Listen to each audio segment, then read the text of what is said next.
Buenas tardes, noches a todos los presentes. Esta es una clase teórica compartida entre el nivel 1 y el nivel 2 de la cátedra.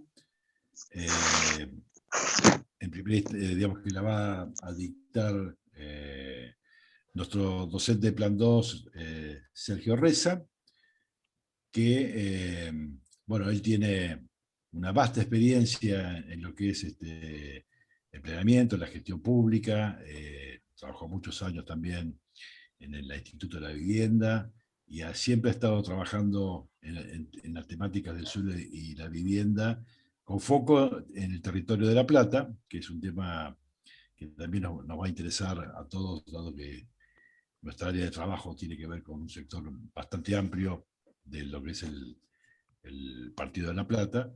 Y bueno, Sergio ha venido trabajando mucho tiempo en esto y con mucha experiencia de gestión y además de, obviamente, de temas más conceptuales vinculados al tema del suelo y vivienda. En primera instancia, ahora voy a contar un poquito cómo se van a dar esta clase y cómo está inserta esta clase en el marco del taller, pero no quería dejar de mencionar un tema que sucedió, creo que el día de hoy, que es el fallecimiento de Diego González, un no docente, un histórico no docente de la facultad. Yo creo que casi todos lo conocen, lo conocieron. Eh, la verdad que ha sido una pérdida importante porque un tipo muy bien dispuesto, siempre atento. Ayer Betty Sánchez decía siempre con una sonrisa, cosa que efectivamente era así, con lo cual es una pérdida muy importante, entre muchas que estamos teniendo en este contexto de pandemia. Lamentablemente, seguramente muchos de nosotros conocemos a gente que, bueno, que se está yendo por este asunto. También ayer falleció otro no docente de la universidad, de presidencia de la universidad, que era el intendente de turno tarde del edificio Karakachov, también una persona muy conocida por el ambiente universitario.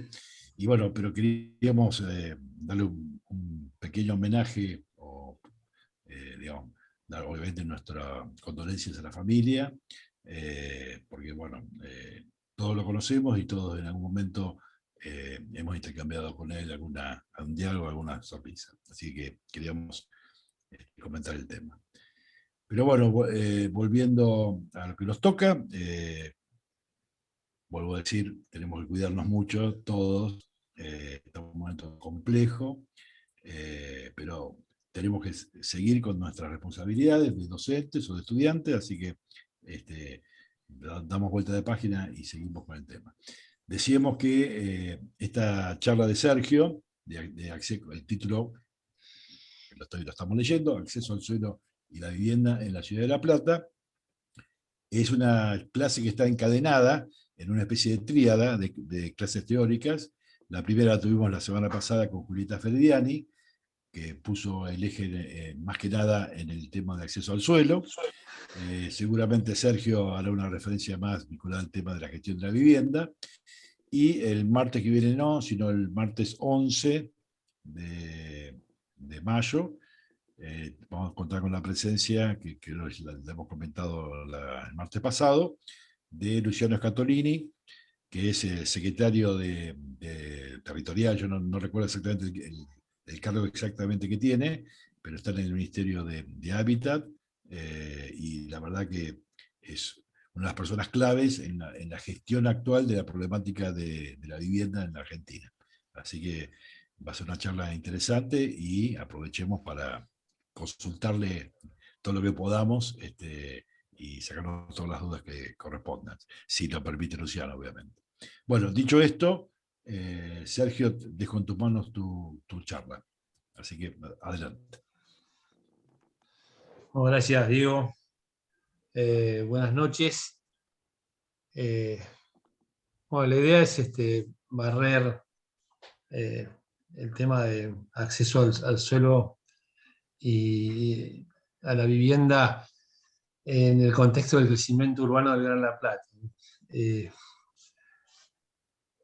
teniendo en cuenta que es una cuestión integral, el hábitat, el suelo y la vivienda, y hacer foco en temas, en esos temas puntuales, dentro del contexto del crecimiento y desarrollo urbano de la ciudad. Yo siempre empiezo mirando una foto Google, una imagen Google, donde uno ve un territorio como el de el Gran La Plata, en este caso, en la imagen, y información que cada vez está más al alcance de todos nosotros, inclusive en los celulares, y cada vez más interactúa en nuestras vidas, ya sea en un localizador, en, este, cuando viajamos en auto, cuando tenemos que buscar alguna actividad. Cada vez más los sistemas de información geográfica y la base de datos territorial están más al alcance. Por lo tanto, hay una primera conclusión que cuanto más información hay y más al alcance está de nosotros esa información territorial, más esfuerzo tenemos que hacer para conceptualizarla y entenderla. Y hay una frase de Einstein que decía: todos podemos saber cosas. Creo que es muy aplicable en este momento. El punto es entenderlo, entender esas cosas, entender lo que pasa. Y en ese contexto, la pregunta que yo siempre me hago cuando veo un territorio determinado es: ¿qué es esto? ¿Qué es? ¿Qué es la ciudad? Se habla mucho, todos tenemos también acceso a bibliografías y descripciones de lo que, a nuestro entender, en términos conceptuales, es la ciudad. Son espacios, seguramente, espacios públicos, de dominio público, de dominio privado, calles, plazas, edificios, espacios solos no son. Imagínense esto, una construcción humana como La Plata, sin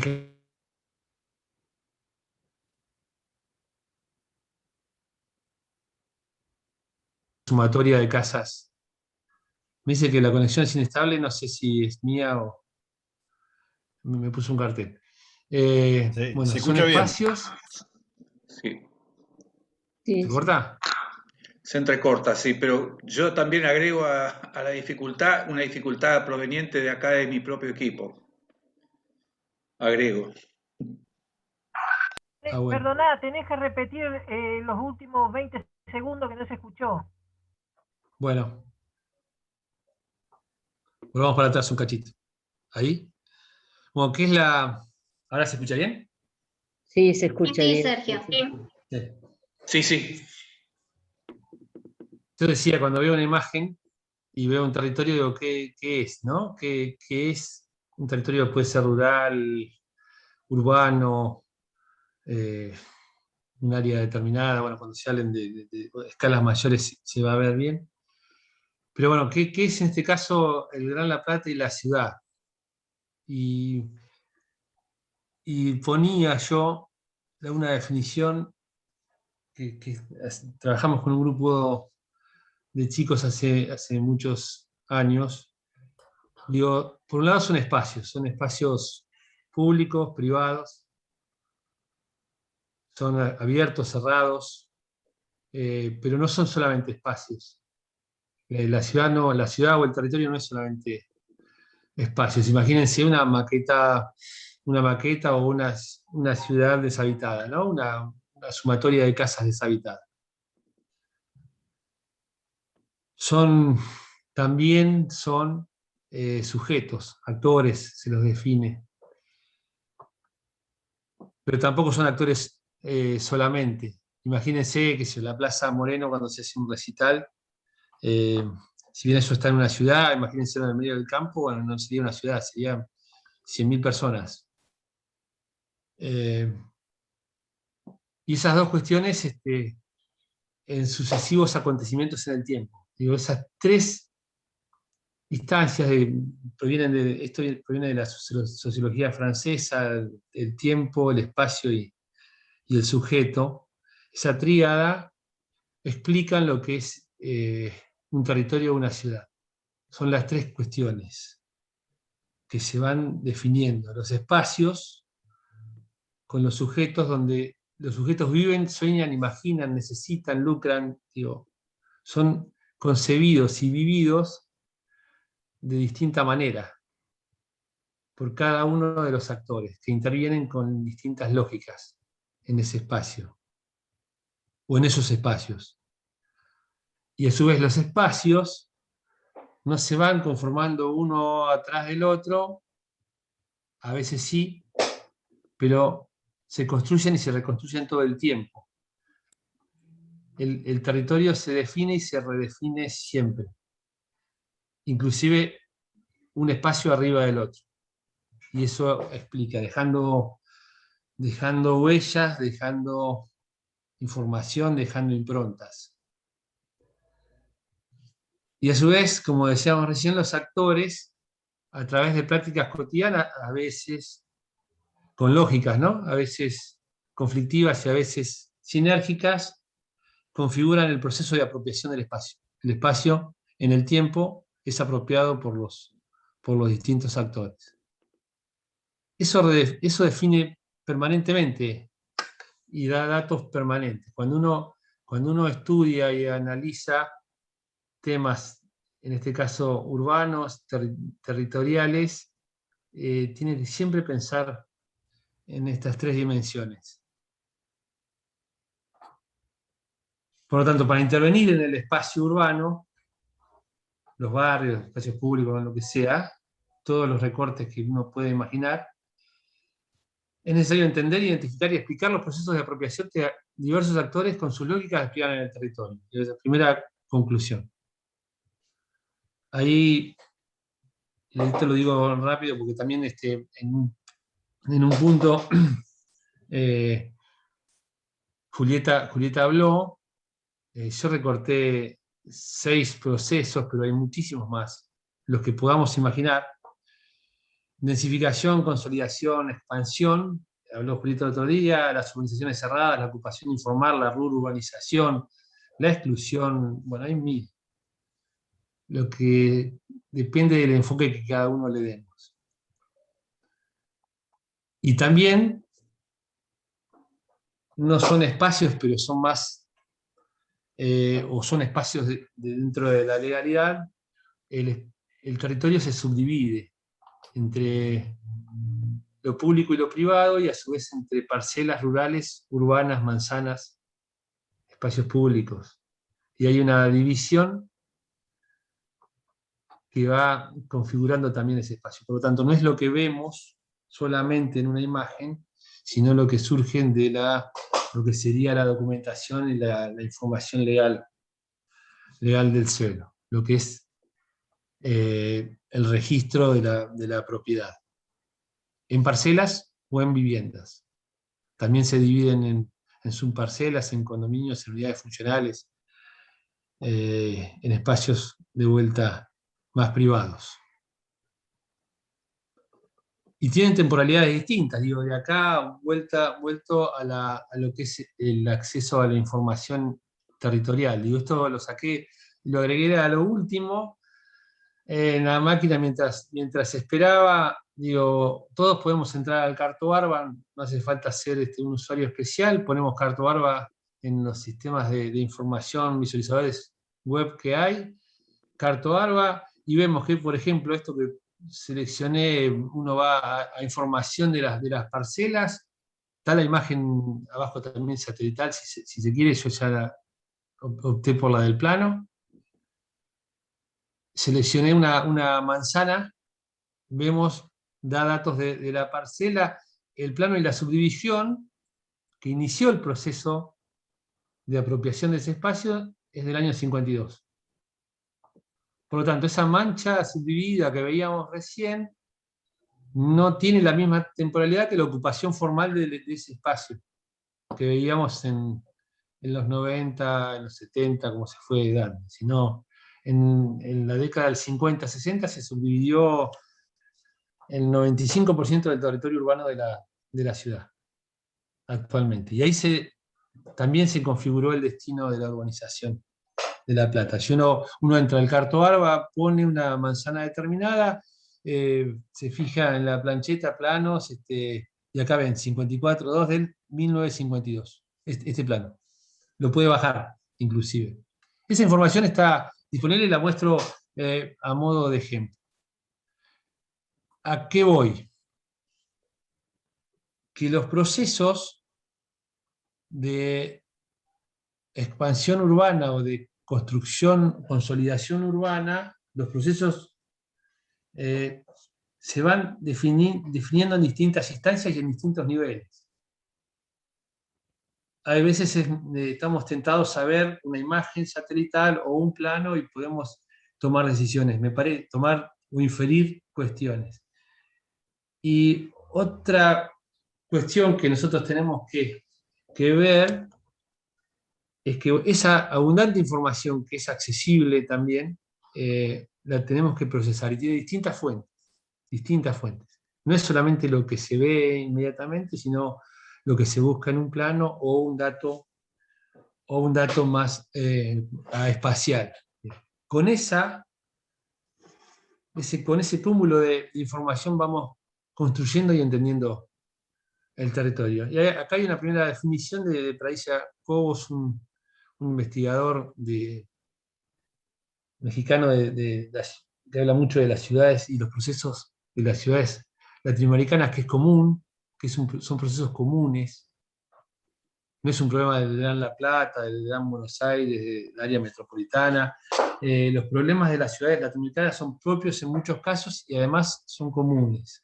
Se pueden sacar desde la teoría urbana de las ciudades latinoamericanas, se puede sacar mucha información que después es muy verificable, por ejemplo, en nuestra ciudad o en nuestra área de estudio. Y él dice que la expansión urbana sigue un patrón de tipo cíclico: expansión, consolidación y vuelve a ser nueva expansión. Es como una rueda que va generando, se expande, se consolida, se expande, se consolida. Y en el medio, en esa segunda fase, o tercera o cuarta fase, van apareciendo otros procesos que implican, por ejemplo, en las áreas centrales, la densificación y la expulsión de gente de las áreas centrales a las áreas periféricas y una serie de cuestiones que ahora vamos a ir viendo. Dice, se combinan en esa transformación del suelo rural a urbano el capital inmobiliario financiero, que motoriza esa expansión en la periferia horizontalmente y en los centros verticalmente. Con emprendimientos privados, dice, a su vez el Estado produce viviendas de interés social, y en un conjunto, tanto por intervención del Estado como intervención de los privados o de cada una de las personas, elevando las rentas de los terrenos, que a su vez quedan expectantes de manera especulativa y que luego en sucesivos ciclos son ocupados. Y ese proceso permanente de construcción y reconstrucción de la ciudad explica, ya yendo a La Plata, un trabajo que hicimos con Laura On, esta configuración urbana, donde hay 3 ámbitos marcados. Nosotros en un momento los llamamos 3 ámbitos o 3 ciudades, 3 áreas o 3 ciudades, donde viven 3 terceras partes, en números redondos. Estoy hablando, ahora vamos a poner datos más precisos, pero 200.000 personas en el casco, 200.000 personas en el área consolidada, no sé si se ve el mouse mío, el puntero, 200.000 personas, y otras 200.000 personas en la periferia, más clara en amarillo, con una particularidad: poblacionalmente se dividen en partes iguales, y en superficie 25 kilómetros cuadrados, 50 kilómetros cuadrados la segunda área, o sea, se duplica y se cuadruplica la expansión.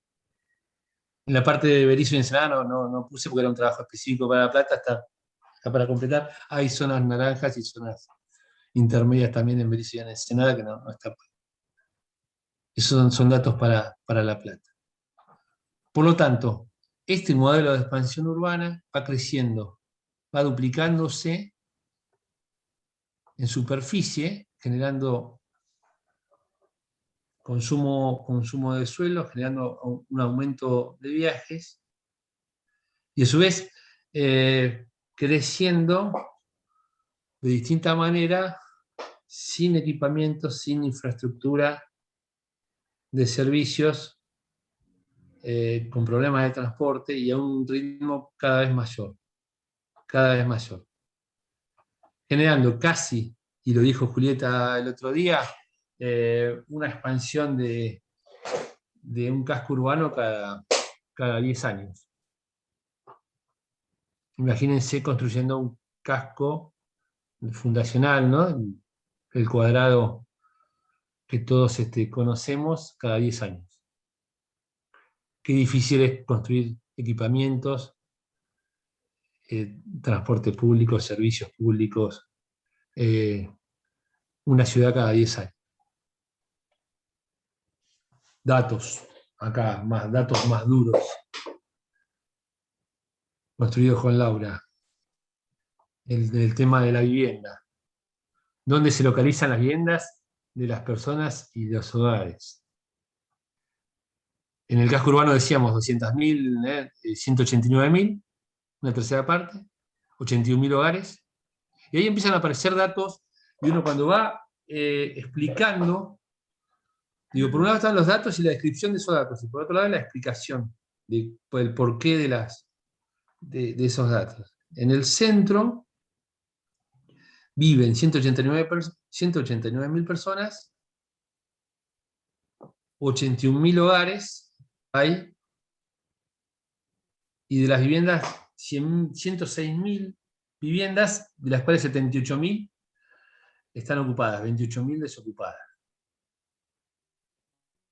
Lo que en la periferia, y decía en la zona amarilla, en la última ciudad, la de los 100 kilómetros cuadrados, decía el otro día Julieta, eran parcelas expectantes, esperándose, valorizándose.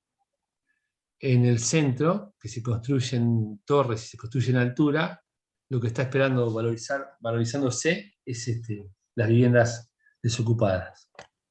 Que además, como son producto de una actividad especulativa, son chicas buscando la máxima rentabilidad. Cada vez en el centro hay mayor cantidad de viviendas chicas, expulsando, entre otras cuestiones, a las familias de mayor número de componentes, de habitantes. Bueno, en la expansión consolidada, 207.000 habitantes, 67.000 hogares y 9.000 viviendas desocupadas, muchísimo menor. Y en la expansión sin consolidar, 188.000, ven que son bastante parecidas, 53.000 hogares, familias más numerosas, 58.000 viviendas en total, 50.000 están ocupadas. Después nosotros poníamos 3 zonas más que tienen que ver con la interfaz urbano-rural, 30.000 personas, la expansión en el área rural, la urbanización, lo que hablaban, y el cinturón ártico. ¿Dónde están los equipamientos? Digo, un tema es la vivienda, y la vivienda está relacionada con el hábitat urbano, el equipamiento, el transporte y los servicios. Miren dónde está dónde está el equipamiento en el área central en el casco, en la consolidada y en la no consolidada. Y acá hay datos que por ahí no se ven, pero que sirven para explicar cuestiones. Si nosotros crecemos un casco 25 kilómetros cuadrados cada 10 años, es imposible poder hacer más allá que viviendas. Viviendas. Sería, de vuelta, lo digo, un casco fundacional cada 10, 15 años, con equipamientos, con escuelas, con lugares de trabajo. Forzando a esta movilidad, ¿no? La mayor cantidad de viajes al centro. Acá hay datos de Laura en el laboratorio de ella y la cantidad de viajes al centro. Un tema bastante actual. A mí, con esta discusión de si se cierran o no se cierran las escuelas, porque este modelo no es un problema y no es un caso de La Plata, se replica en términos muy similares en la región metropolitana, con el centro Cava, se replica y se replica en la mayoría de las ciudades en Latinoamérica. Por lo tanto, la discusión si se abren o no se abren o se cierran las escuelas no puede ser entendida en este caso desde el casco solo o en el caso de la región metropolitana desde la ciudad autónoma sola. Si el problema es la movilidad y si la movilidad incide y si el viaje a las escuelas incide en la movilidad. Y acá son datos desagregados por cada una de las tres zonas que hablábamos. Y hay datos que son interesantes y que explican cuestiones. Decíamos la población, bueno, acá a la izquierda está, bueno, el 100% de las universidades, si contamos al dique, estamos hablando solamente de lo que está en La Plata, está en el área, en el casco. El 45% de las escuelas vive el 30% de la gente. Hay un 15% aproximadamente, estamos hablando de números redondos, que se desplaza. El 30% de los equipamientos de salud. El 77, el 80% de la administración pública, uno de los factores más importantes de trabajo de la ciudad, y eso explica también la movilidad que hablábamos hacia el centro. Comercios, el 60%, 56% de los comercios, y menos industria. Por lo tanto, un territorio que se va especializando y va creciendo sin cosas atrás, va generando que algunos salen y otros entran permanentemente. Generando economías y deseconomías. Y después hay datos que se entienden, por ejemplo, este patrón de movilidad. El patrón de movilidad es muy relevante y explica muchas cuestiones. Hay equipamientos en el casco cerca, distribuidos, racionalmente distribuidos, tanto los espacios verdes como los espacios públicos, y los modos y el patrón de movilidad se reparte en tercios casi, 33, 30 y 36. 33 el auto, se usa el auto, 30% el transporte público y 36... sí. Perdón, ahí está.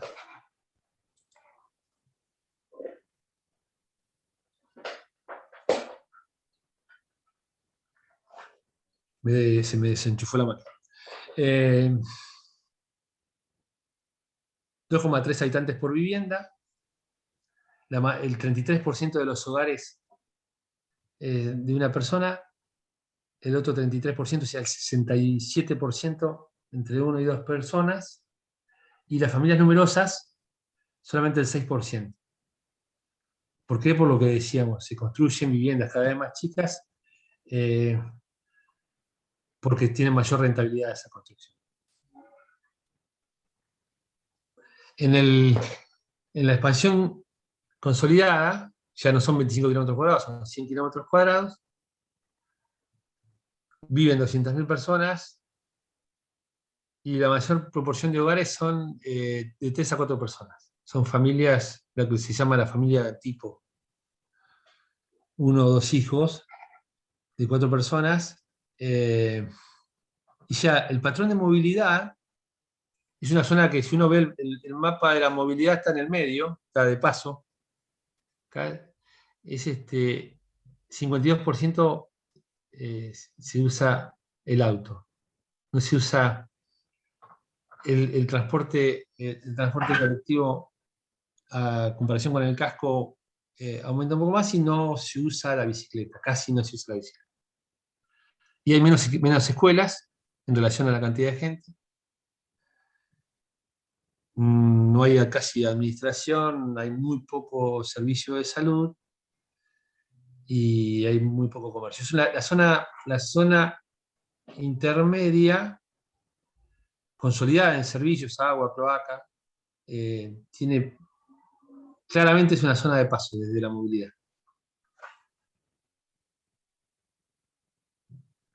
Los 100 kilómetros cuadrados de la periferia sin servicios, con 190.000 personas aproximadamente. La mayoría de los hogares también son la familia tipo, pero comparen con el 6% de las familias mayores a 5 personas que había en el centro. Y hay menos, obviamente, hogares de 1 o 2 personas. Y el patrón de movilidad, en este caso, y es un dato interesantísimo porque si se desagrega más todavía explica más cuestiones. En términos generales, el mayor modo es el transporte, y el 25% es el automóvil, casi vuelve al 30%, y el transporte masivo se lleva a la mayoría. Pero si uno compara esta zona en la zona norte de mayores ingresos con respecto a la zona oeste y sur, se invierte. En la zona norte el 70% se usa el auto y el 30% el micro, y en las zonas oeste y sur al revés, el 70% el micro y el 30% el auto, sacando la movilidad en bicicleta, que por las particularidades de la zona también se vuelve a usar. Claramente generando una diferenciación socioespacial, socioterritorial, y si se me permite el término, condenando a las familias de menores ingresos a desplazar y a consumir muchas horas en transporte masivo, que obviamente es insuficiente.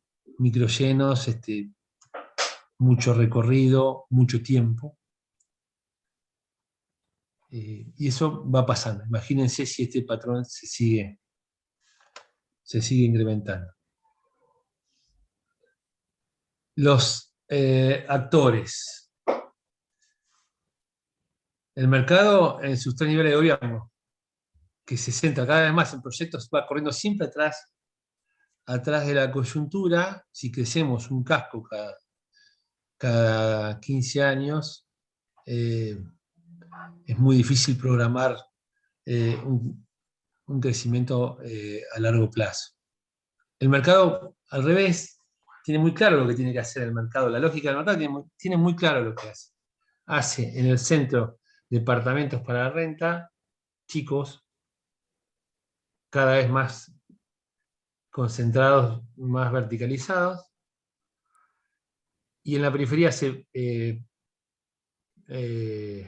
parcelas que tienen su valor diferencial en el mercado, como bien lo explicaba Julieta. Y los que tienen que acceder a eso, según sus posibilidades económicas, de acuerdo a la lógica del mercado, que es la lógica que disciplina porque es la más clara, es la que tiene más claro su objetivo, y la que más impone el ritmo. Ahora después lo vamos a ver. Genera una apropiación y una diferenciación espacial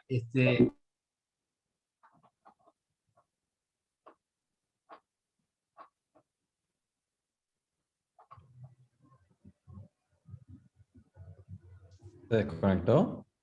Bueno, lo que hablábamos. Los que no acceden tienen que acceder de distintas maneras. Los que no acceden, cuando se dice que no acceden al mercado, a lo que se denomina el mercado formal de tierra y vivienda. ¿Cómo acceden? Villas, asentamientos, tomas de tierra, construcción de edificios, hacinamiento. Digo, son los datos que crecientemente van apareciendo.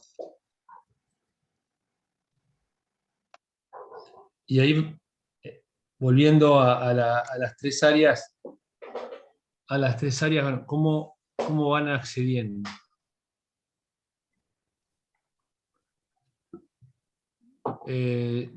Acá ponía algunos ejemplos del Procrear. Decisiones del Estado, indirectamente o directamente, a través de un plan enfocado a la vivienda, en ese buen plan que construyó muchísimas viviendas, pero que fue enfocado desde el punto de vista de un crédito a la vivienda sin considerar el acceso al suelo. Generó estas localizaciones. La más, bueno, la de las banderitas que estoy seleccionando acá, algunos en Villa Elvira, el Gigante del Oeste, un loteo. El Estado también promueve la expansión urbana. Y después tiene que completar con equipamientos, con transporte, con servicios urbanos. Cuando yo recién decía que el mercado, porque es una lógica más simple, más directa, impone, digo, este es un ejemplo. O en diciembre pasado, no, en el otro diciembre se aprobaron, que fue muy polémico en esta ciudad, 35 emprendimientos. Y la gran discusión, me acuerdo, y a mí lo que me sorprendió, que son estos que están acá en rojo, era si se inundaban o no. Hubo un tuit de Alcanada Amón en su momento que dijo: van a aprobar 35 emprendimientos en la ciudad de La Plata sin factibilidades hidráulicas. Y estaban acá. Además que es un problema que obviamente se inunda, no estoy... Digo, ¿ese es el problema? ¿O el problema es que seguimos expandiendo, consumiendo suelo urbano, generando más viajes, generando ciudades sin equipamiento, viviendas, solamente viviendas, sin infraestructura, sin agua, sin cloaca? Y después, lo peor, que muchos subsanaron el tema hidráulico, por ejemplo, recientemente aprobado, y están aprobados. Se solucionó el tema hidráulico y listo. Se construye una escuela privada acá, la gente se desplaza en auto, y acá también, básicamente son emprendimientos cerrados. O los actuales emprendimientos, los ya vigentes barrios cerrados, que son estos, también en la zona, fragmentándose cada vez más entre lo que es lo norte y lo oeste. O, al revés, en forma inversa, las villas y asentamientos de gente expulsada del mercado. Digo, esta es los que acceden al mercado en emprendimientos preferentemente cerrados. Las nuevas urbanizaciones. Es la nueva tendencia. Y los que van quedando sin acceder formalmente al mercado, en la zona sur y oeste, en villas y asentamientos. Siempre se accede, la paradoja es la la nueva expansión de 100 kilómetros cuadrados alberga diferencialmente la diferencia de acceso a la vivienda.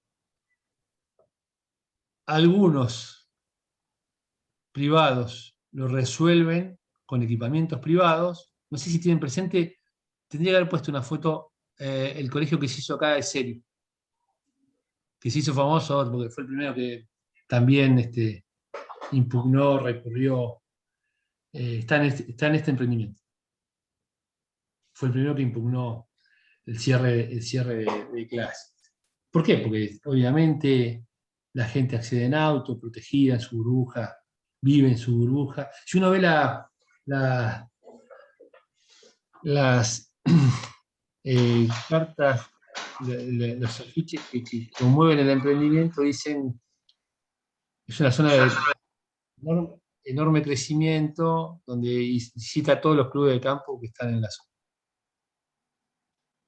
Faltó para gente como uno.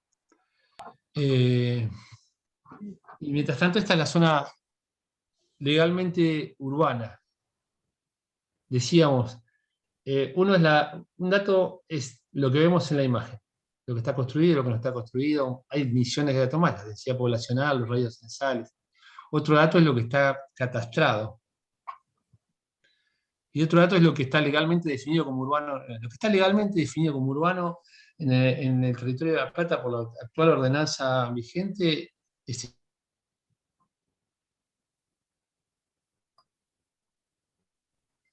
o desbordes de subdivisiones. ¿Se escucha? Sí, No se escuchó lo último. Bien.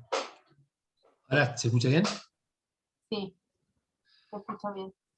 Todo lo que está por fuera de lo legalmente urbanizado o son aprobaciones puntuales, las 35 que se ven, las rojas, porque eran claramente excepciones, o subdivisiones preexistentes hechas en el 60, como dijimos en su momento. 60, digo, 50, 60, en esa época. Antes de la ley de uso del suelo, la ley provincial, la ley 8912, que es del año 78. Siguiendo con las decisiones, algunas intervenciones de vivienda que conjugaron distinta escala. ¿Y por qué digo decisiones? Porque las decisiones son decisiones porque se toman o porque no se toman. Digo, este es un proyecto que estuvo dando vuelta, pero estuvo dando vuelta del año 2007. Perdón, 2004. Estaba yo en el municipio. No lo traigo como una gran obra de proyecto de arquitectura. Eso será otra discusión, pero sí como que si uno busca, es un terreno público, que era primero de fiscalía, fue pedido por la municipalidad cuando estaba yo en la municipalidad, se hizo un proyecto en el 2009, yo ya no estaba, se pasó al municipio, yo estaba en el Instituto de la Vivienda en ese momento, hicimos el proyecto, tenía toda una búsqueda teórica con equipamientos, con distintas densidades, vivienda colectiva, espacios públicos. Bueno, se hizo el proyecto, ¿con qué estaba en los fondos? Se estudió lo urbano, lo periurbano, había huertas en los lugares centrales, vivienda colectiva, vivienda individual. No se hizo. Se hizo el proyecto nada más. Se ocupó.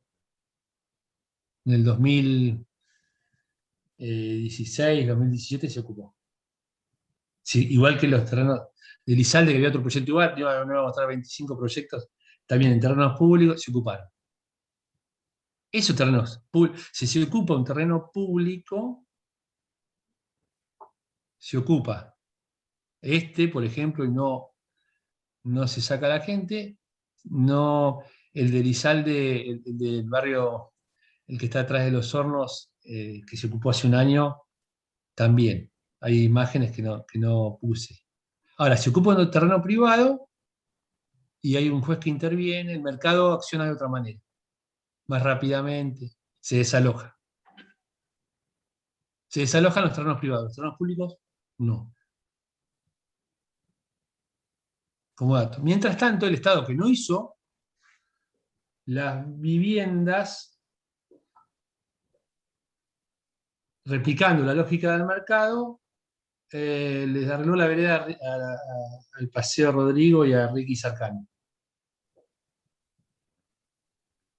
No tengo nada con el Paseo Rodrigo y Ricky Sarcani, y por otro, y menos con esta obra que me parece una buena obra de arquitectura. Yo digo las decisiones.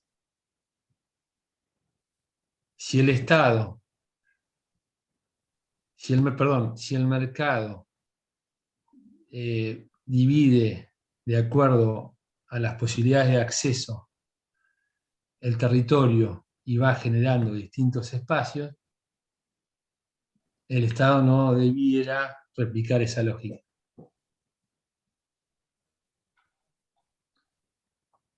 Y esto queda. Acá es un plano, un ejercicio que en su momento hicimos, nosotros lo llamamos ecoforma, donde cruzamos lo construido con lo natural.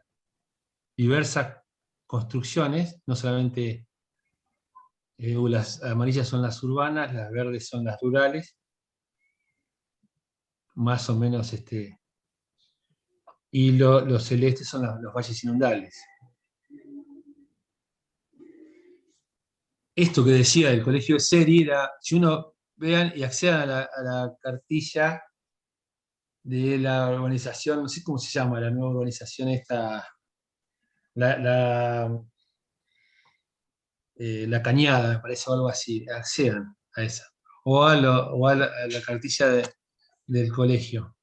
Es una zona, un boom, acá se va a vivir toda la gente, bueno, son los barrios cerrados, todos los barrios nuevos.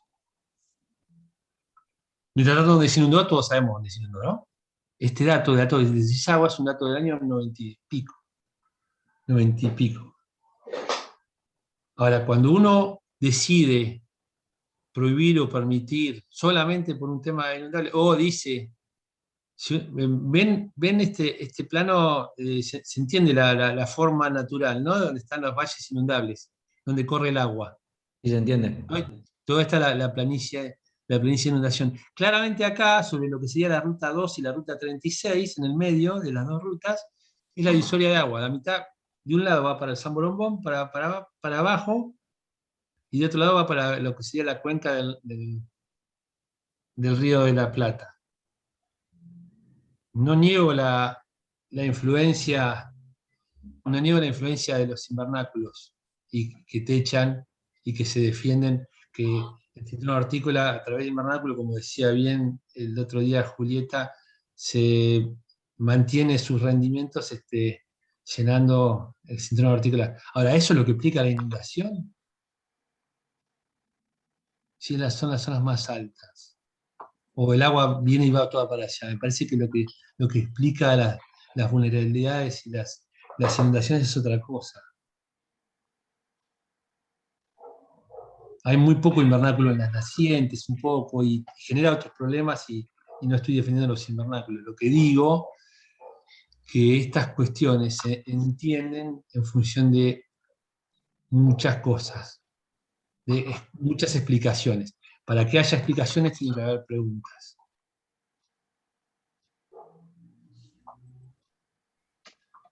Y ahí ya en una fase más, no tanto de diagnóstico, ¿cómo se articulan estos procesos de producción y de reproducción territorial? Primero, estableciendo políticas de vivienda, de suelo, políticas de hábitat, suponía, integrales. No podemos... me faltó un plano, justamente, el del Instituto de la Vivienda, el de los conjuntos, porque es muy poco, no es significativo. El Instituto de la Vivienda tiene una media en los últimos 10 años de 3.000 viviendas, 2.000 viviendas por año. En La Plata, Nada. En La Plata solamente 3.000 viviendas por año en la provincia. En la provincia, con fondos provinciales. No existe. ¿Por qué? Porque hace viviendas. El programa con lotes con servicio, eso tanto, no tienen dimensión la solución no tiene relación con el problema. Por lo tanto, establecer políticas de hábitat implica todo.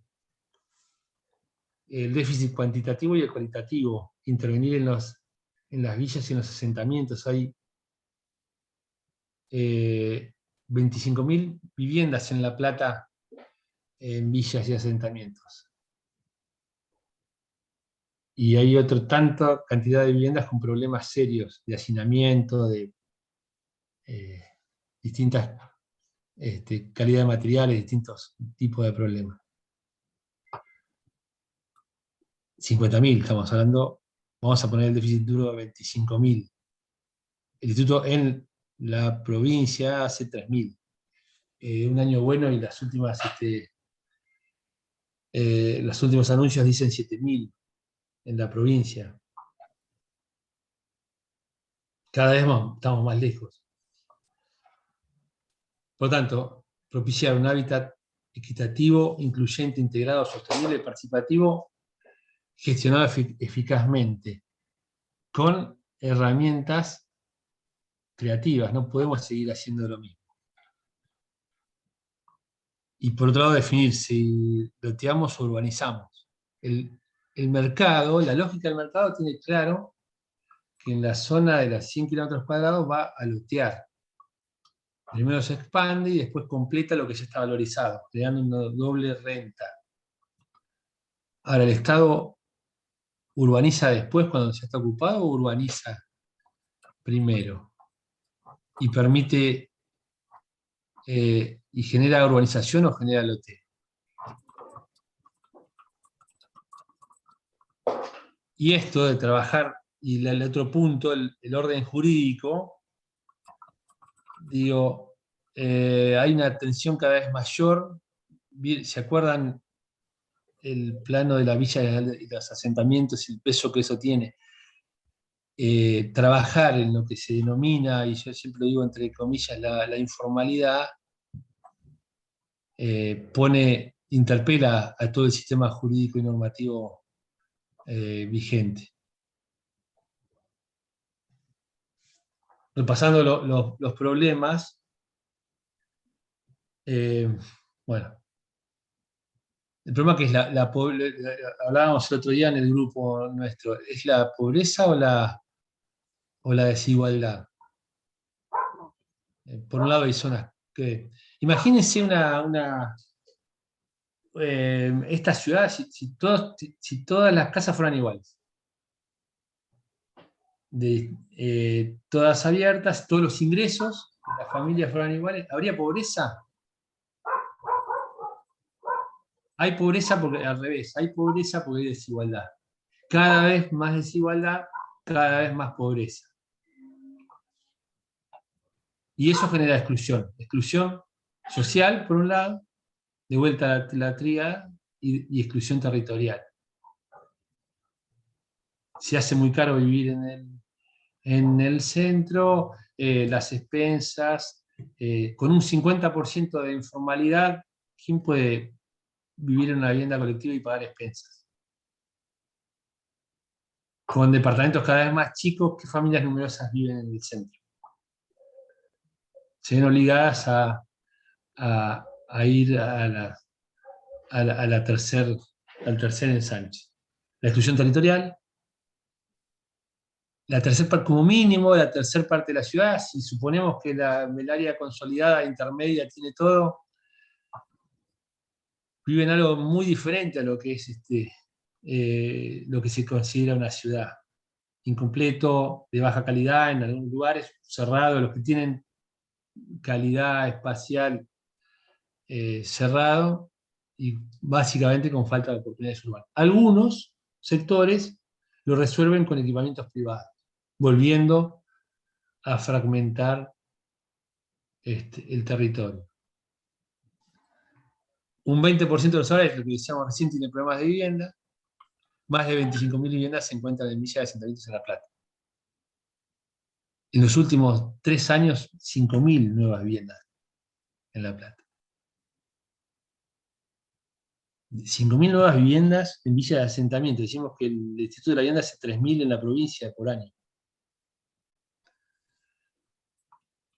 se acrecientan las tomas de tierra y se criminaliza el problema, sobre todo en terrenos privados. Lo vimos en Guernica, lo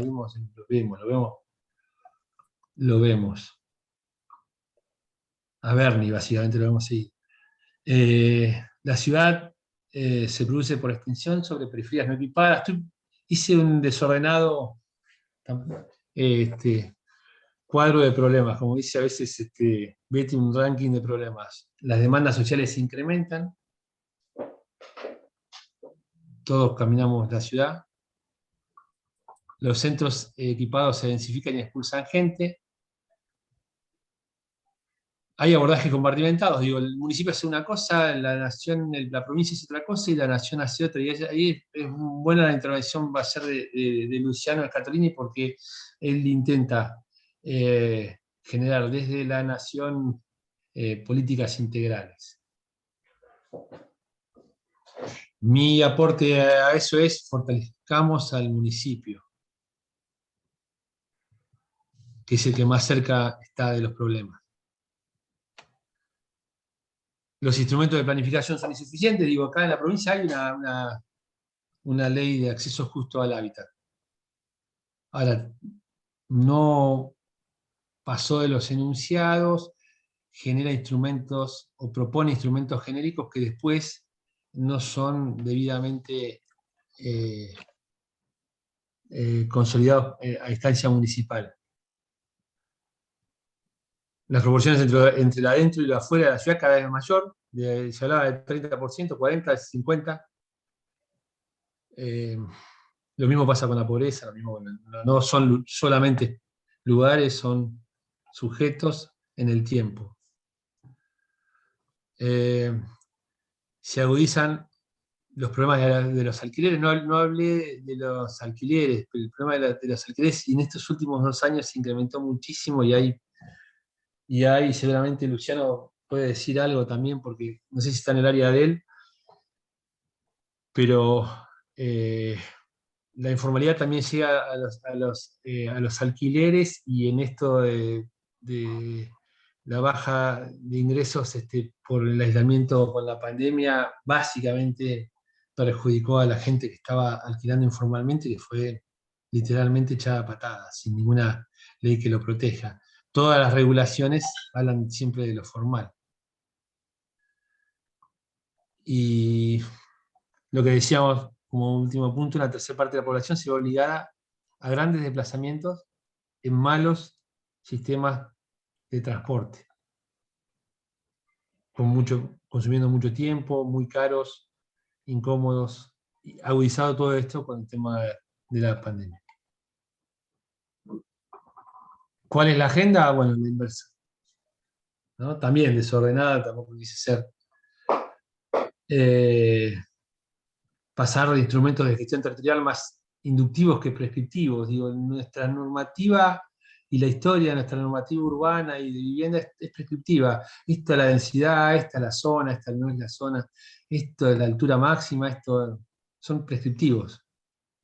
Y esta complejidad y esta velocidad de cambio genera instrumentos que direccionen más que prescriban.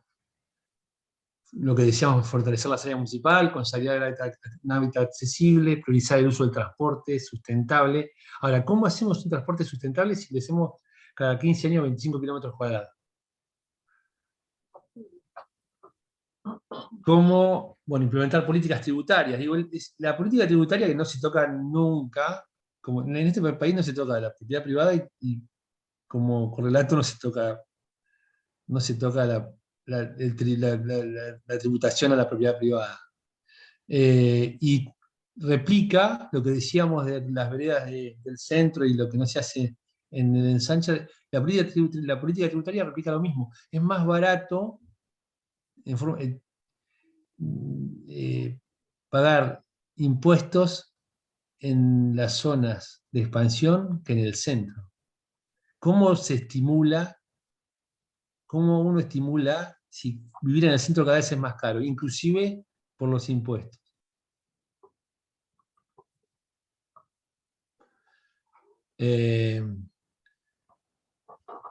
impulsar la construcción de un sistema de nuevos equipamientos, desarrollar un sistema, lo se habló el otro día, policéntrico, claramente acercar a los equipamientos a la gente,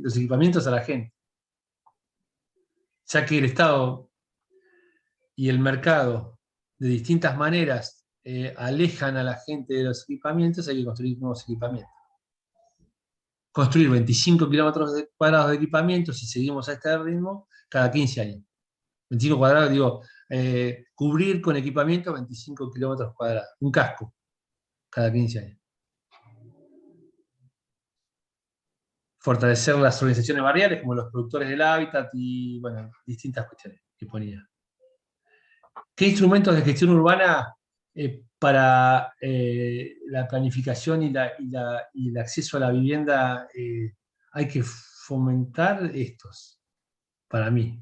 Basta no, tiene que haber zonas urbanas complementarias, rurales, indicadores urbanísticos, pero mucho más inductivos y tiene que haber este tipo de instrumentos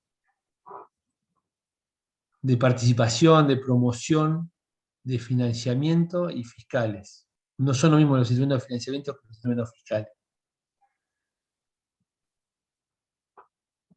De financiamiento y fiscales en la Ciudad de La Plata casi no hay. No hay un fondo específico afectado al desarrollo urbano, no hay un banco social de microcrédito. ¿Qué es un banco social de microcrédito? Aquel que invierte la lógica de los préstamos no son individuales y la garantía no es individual, porque hay un 50% de informalidad. La garantía es el conjunto de vecinos, el barrio, que a su vez se retroalimenta y vuelve a generar préstamos. El banco de materiales, entregar materiales, no hacer viviendas terminadas con el zócalo,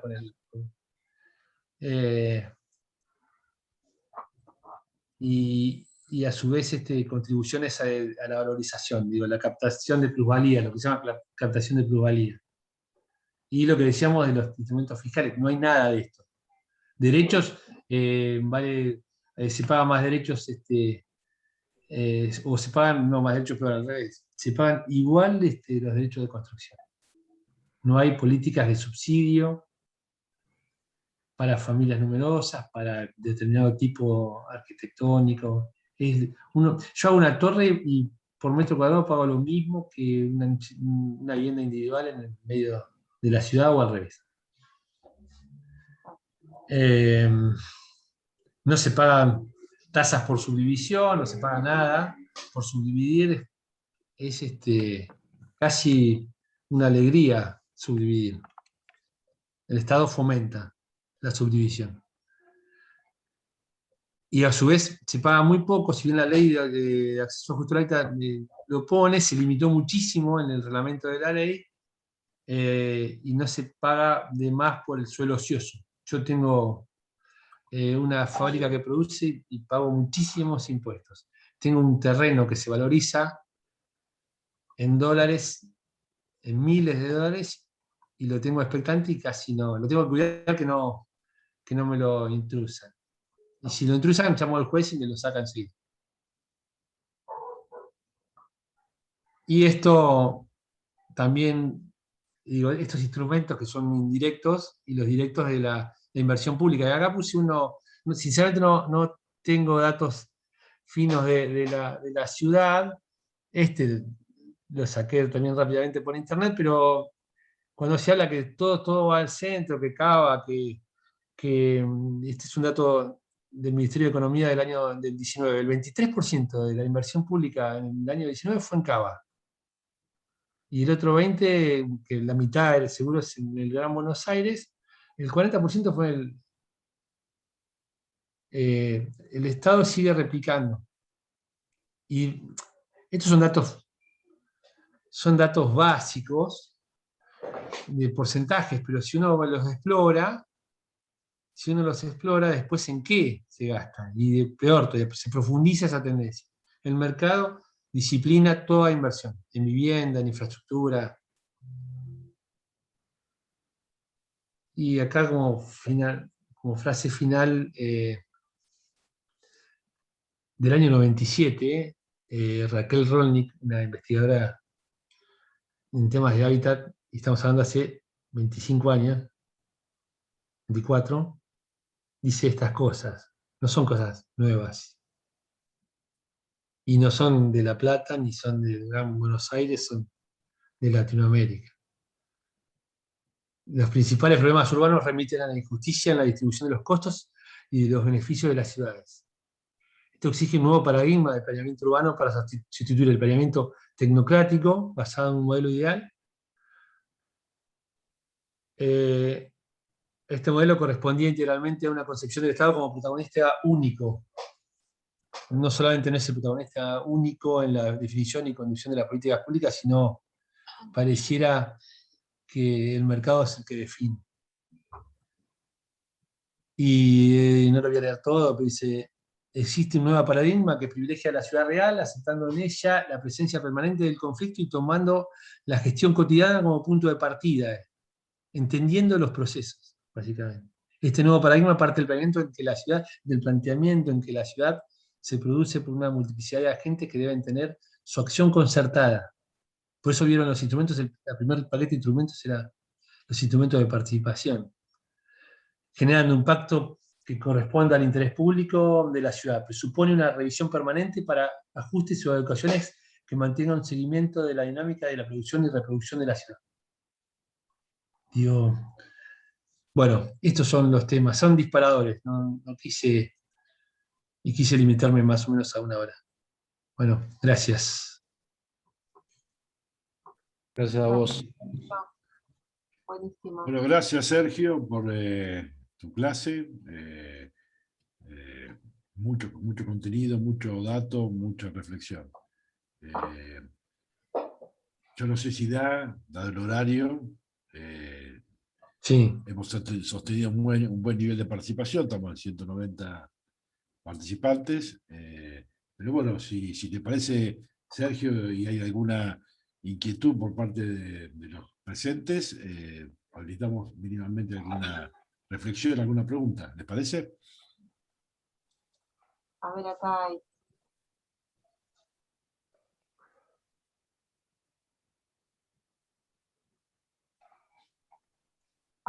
Hay gracias, hay agradecimientos en el chat. No, pero ¿puedo romper el fuego con alguna pregunta? Sí. Acá hay alguien también que está levantando la mano, Nicolás Pereira, y habló Juan Carlos, ¿verdad? Sí. Bueno, Sí. Dale, Juan Carlos, dale. Bueno, acá parecería ser como que en algún momento decimos en el campo, nos mandan a buscar en una noche oscura un conejo negro que no existe, ¿no? Porque siempre estamos meneando sobre la misma cuestión. Parecería ser que los problemas se repiten y estamos siempre en un caldo tóxico que no alcanzamos a discernir a dónde está la papa que está buena, ¿no?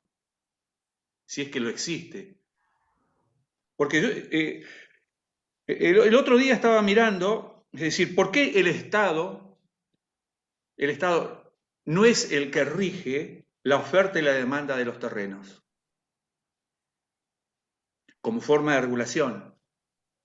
Poniendo y sacando los terrenos en la medida y morigerando aquellos aspectos que están vinculados a la oferta y a la demanda de la propia vivienda. Eso se hace en otros países. En otros países se hace. El Estado, ¿qué dice? Licita una X cantidad de suelo, viene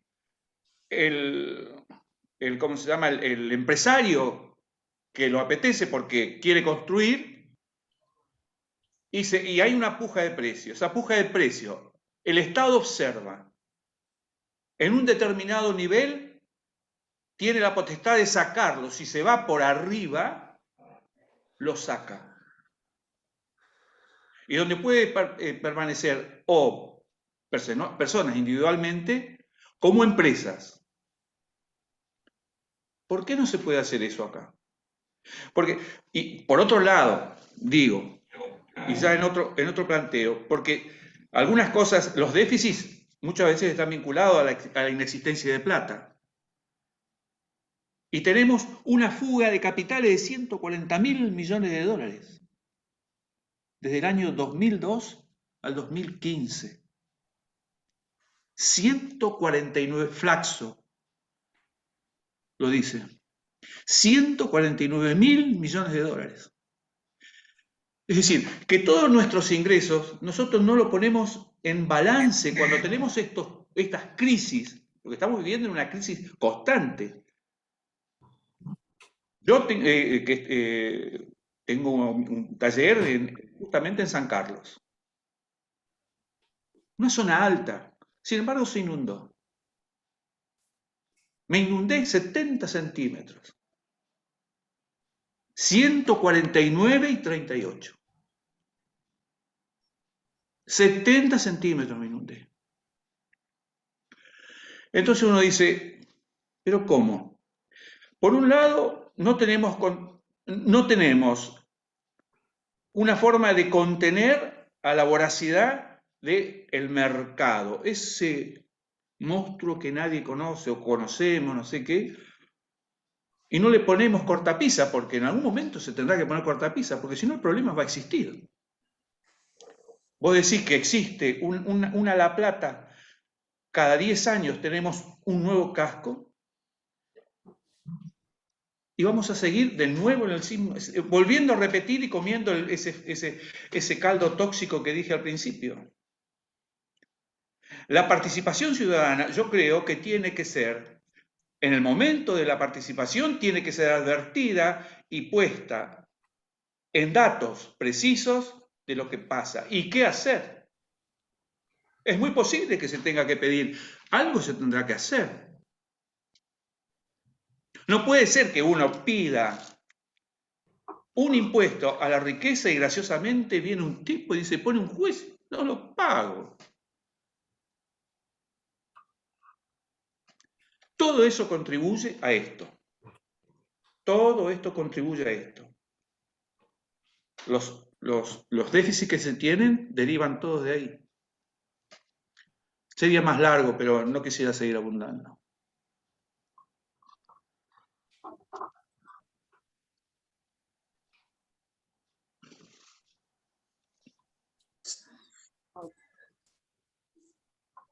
Nicolás quería decir algo también.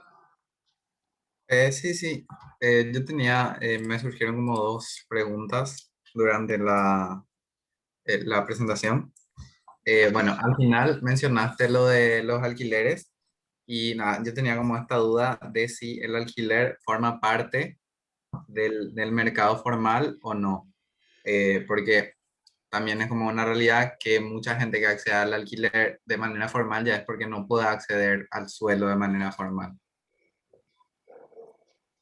Sí, el alquiler tiene que formar parte de una política de vivienda.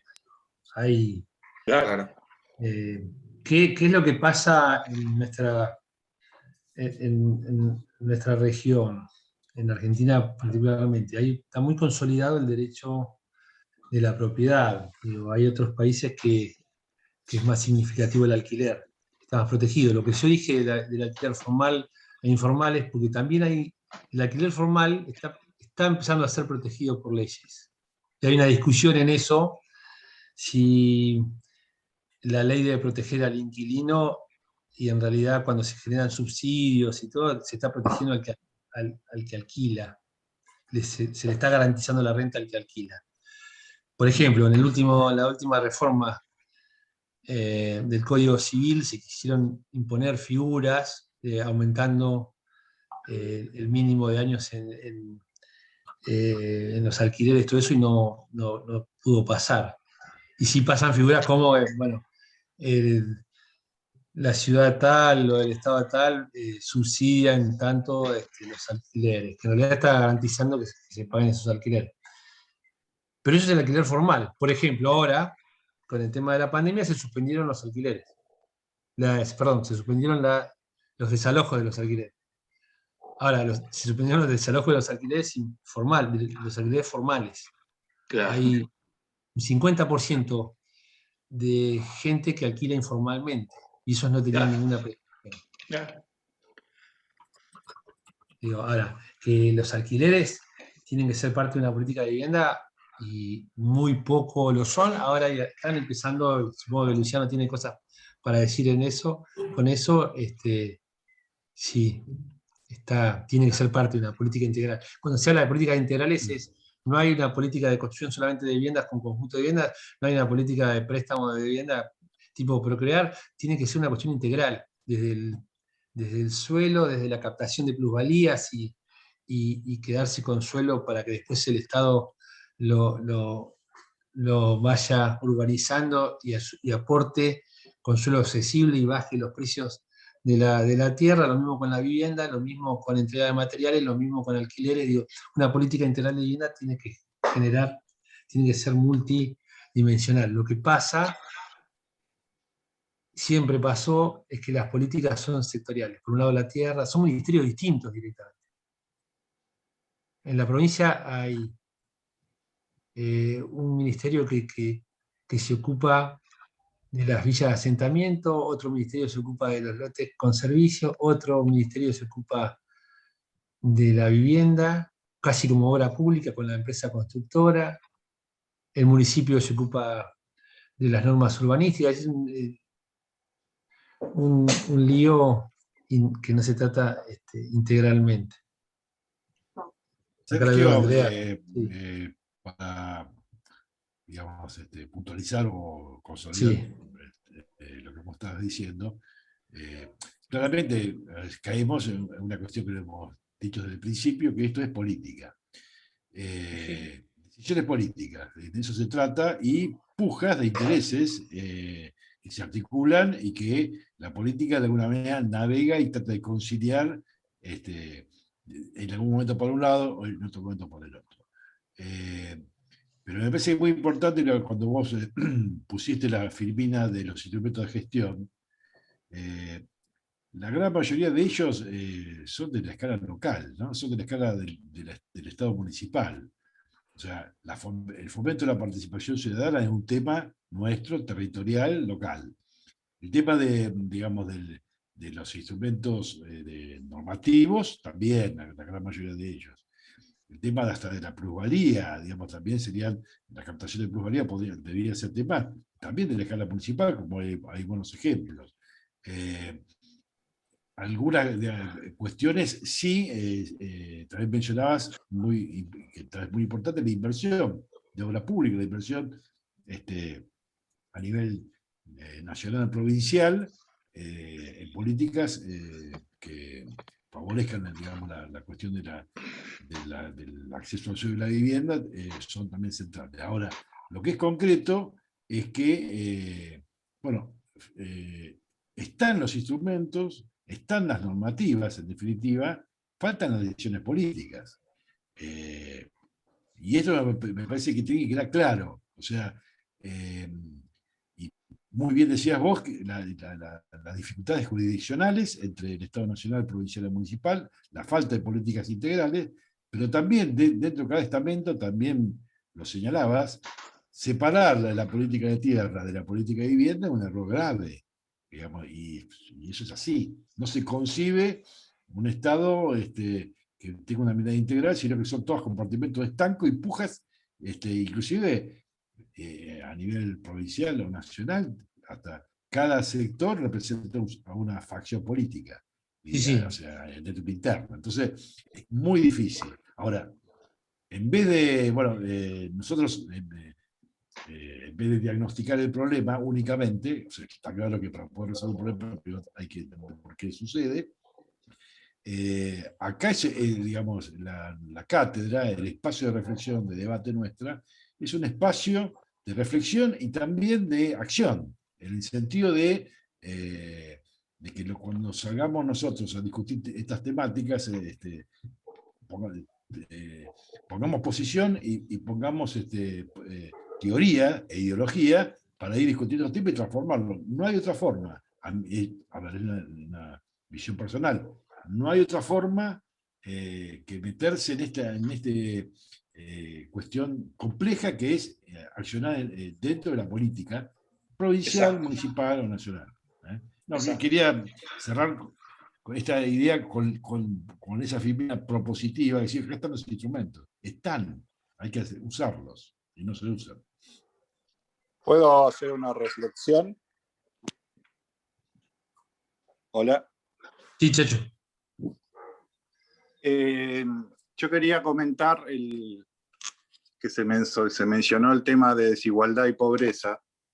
Yo quería poner en contexto que tengamos en cuenta que América Latina continúa siendo la región más desigual del mundo y que además esa desigualdad se da en un contexto en que la pobreza está aumentando, con altos niveles de informalidad y desocupación. En el 2016 creo que teníamos 32% de pobreza, ahora estamos en 42% de pobreza y 6 de cada 10 niños son pobres. O sea, ese es un indicador del fracaso de nuestra sociedad. Ahora, el concepto de desigualdad es un concepto amplio porque hay muchas desigualdades. Podemos hablar de desigualdad de ingreso, de desarrollo, de género, desigualdad digital, etc. Ahora, en el tema de la desigualdad de ingreso, no es un tema solo de los pobres, sino es un tema de los ricos y de los pobres. O sea, es el problema de la brecha entre los ricos y de los pobres, lo que habla de una concentración de la riqueza. Por eso el crecimiento económico en muchos países, como Chile, por ejemplo, no resuelve el problema de la desigualdad. O sea, es un tema que tiene que ir acompañado de una distribución equitativa de los ingresos.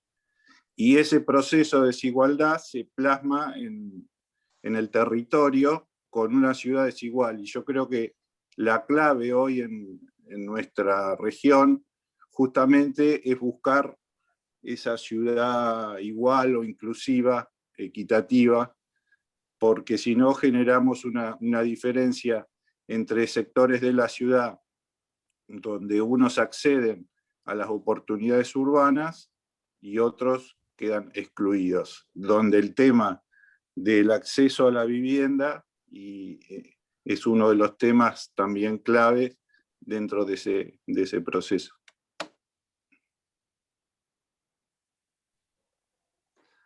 Sí, tal cual. Tal cual. Para mí la pobreza se explica en gran medida por la desigualdad.